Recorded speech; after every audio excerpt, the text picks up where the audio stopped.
What's up, Madridistas? Kian Sobani here. Hope you guys enjoyed a phenomenal victory over Manchester City. Congratulations to all the Madridistas all around the world. Still got pretty much an entire season ahead of us, a lot of work to do, but we did our job against Manchester City. And what you're about to listen to or watch, if you're on YouTube, I'm going to tee this up for you guys really quick. Last night, we recorded a mammoth episode, a very long episode for our members. As you guys know, the biggest game of the month, the post-game show, was only for members. So Lucas, Matt, Leah, and myself, we spent 55 minutes breaking this game down to its core. Real Madrid's starting lineup, Mbappe's greatness, his positioning, the Tchouaméni, Dani Ceballos pivot, incredible. Fede Valverde at right back, incredible. We went really deep on those subjects. Raul Asensio, is this one of the best debut seasons in club history? Believe it or not, that's the conversation we were having. And then kind of more big picture future stuff. Do we want to face Atletico or Bayer Leverkusen, and why? This is a brief 9-minute clip from that 55-minute episode. If you want access to the whole thing, plus access to a ton of bonus content, including the mailbag, which is every week Lucas and I host, and so much more, go to patreon.com/managingmadrid. If you're on YouTube, you can hit join on the memberships tab on this channel. You should see it underneath this video. And I will also link the full episode in the show notes for you guys as well. Thanks for a record amount of people who joined us last night. It was the most of any previous member call, and we've been doing this since 2017, I want to say. Might be getting the date wrong, but yeah, record audience last night live after I went over Manchester City, and just want you guys to enjoy this clip. 9 minutes, full episodes in the show notes. Hala Madrid, let's get to it.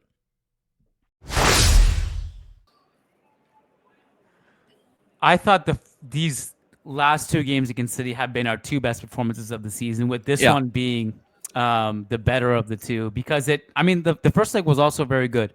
I also wonder how much to take away from this. On one hand, I want to get really excited about it. You know, you're heading into the spring. This is where Real Madrid generally wake up. This was the first time, this and the first leg were the first two games all season where after the game, I was like, that was awesome. We played great. Defense held up. We were compact. We created a bunch of good goal scoring chances through great movement, through great incisive passing, line breaking. And yet there's part of me that kind of wants to pull back and say, well, everybody is doing this to City this season. Everybody's playing well. No Haaland. City looked toothless. I don't know what's going on. I mentioned to you, Lucas, before the game that this City team looked mentally fragile. At any point, if they buckle, they'll just probably concede more. On the other hand, got to give credit to us. I thought we were playing, if you go through 1 through 11, every single player was good. Some more than others, but this was an overall very good performance from the entire team. The front three was amazing.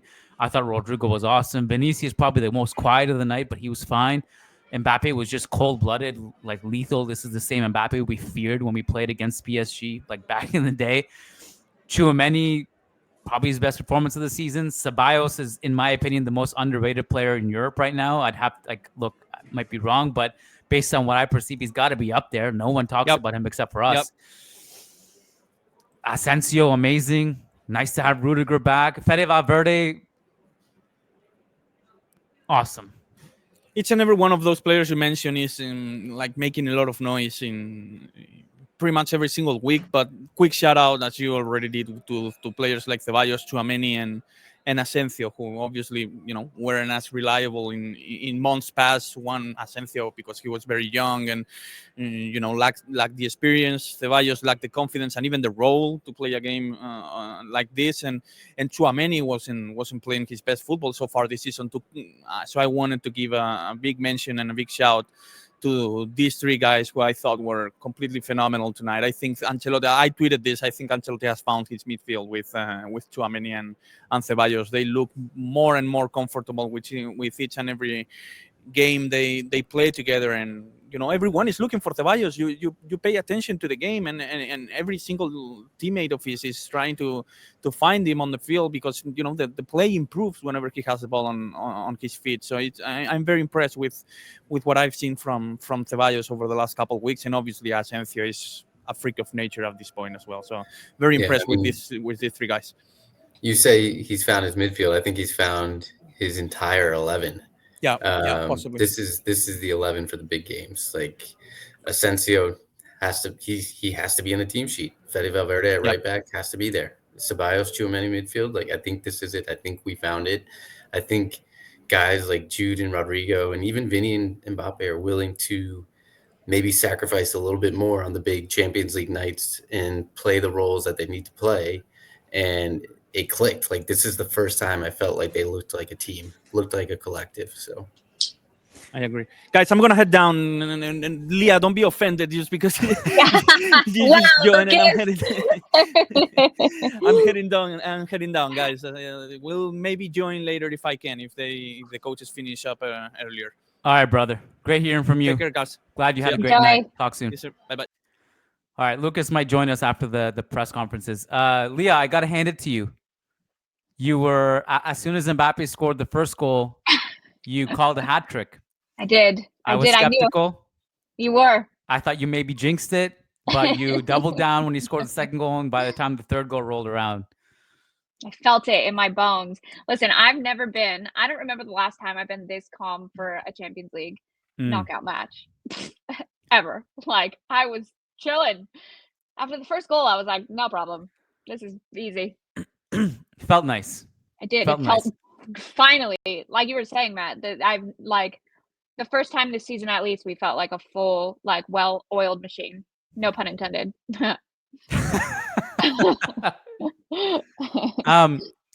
Do we have any doubt now that Mbappe can play down the middle? I thought he was terrific tonight. Like, even if you just watch him off the ball when he doesn't get it, the way he just checks runs off the ball, his change of pace to just throw defenders the wrong way, just to make space for himself. I mean, we can talk about how great the passes were from Asensio, from Rodrigo on the second goal. I mean, the third goal was basically all him, but I mean, he played like a player who can play as a center forward and very mobile. I loved his performance tonight, just from start to finish. I think he was like, this was world class. This was differential. This raises our floor so much higher. And I think if he can do this consistently, because we've seen the spurts, we saw it with the Valladolid match and Atalanta, a couple others. Like, I want him to do this consistently, especially on the big nights like tonight. And if he does, then that raises our floor and our ceiling so much higher. And so that's what gets you really excited. It's like this guy who can create something out of nothing. The third goal you mentioned, Keon, and my favorite was the second, like the cutback on Guardiola. That was unbelievable. And so he had it all tonight. He was confident. It all came together. Like, we need this consistently now. Can we go through all the goals then? So the first one, after rewatching, I couldn't really decide what was better, the pass or the finish. And it was just elite from both of them, from both Asensio and Mbappe. The vision, the weight of the pass. I think you mentioned it on Twitter, Matt, how quickly he just looks up, sees the run, and plays the ball over the top. It dips perfectly onto Mbappe. And in that situation, Mbappe has a lot to do still. There's a couple defenders on him. I want to say it was Guardiola and Stones before he got injured, or maybe it was Ruben Diaz. I can't remember. I think it was actually Ruben Diaz and Stones, now that I think about it. But he recognizes so quickly where the defenders are and where Ederson is. And without overthinking it, just lobs it over Ederson. It was just elite execution and technique and just so clinical and simple. And that's why I made it so beautiful. And I thought, but when the second goal rolled around, I thought Rodrigo really deserved that assist. He was playing so well on the right wing. Continues to be one of our best performing attackers. There was a lot of, Matt, I mean, I think you would appreciate this too, because I think you've been so high on Rodrigo over the years, even when he's been in his low moments. There's an intelligence to him, the way he reads passing lanes. We drop into like a 4-4-2 off the ball. We did it in the first leg. We did it today where Jude goes on the left, Rodrigo goes on the right wing. And Rodrigo's awareness to read passing lanes, to just drop and cover on the right wing. Him and Fede work well defensively. It's also just like the intelligence I speak of. Like, there was one moment where Jude makes this run on the right, and he would have been gone on a breakaway if Rodrigo passed to him, and he was offside. And Rodrigo recognized that, didn't pass, and just worked it around and played the ball centrally.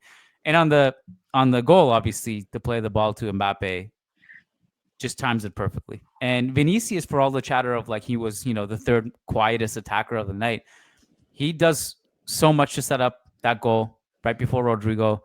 He had a couple other moments where he could have had an assist, plays the right ball into the box. And the pass was, I didn't, Leah, I saw you posted that picture on Twitter where Mbappe stares down Guardiola after the goal. Yeah. I didn't recognize there's a replay that shows one of the replays. I saw it after the game when Mbappe cuts past Guardiola and Guardiola goes down. His ankle actually buckles. Yeah. It's like a crossover, NBA style crossover. His ankle just gets twisted. I'm amazed he didn't get injured on that play. It was disgusting.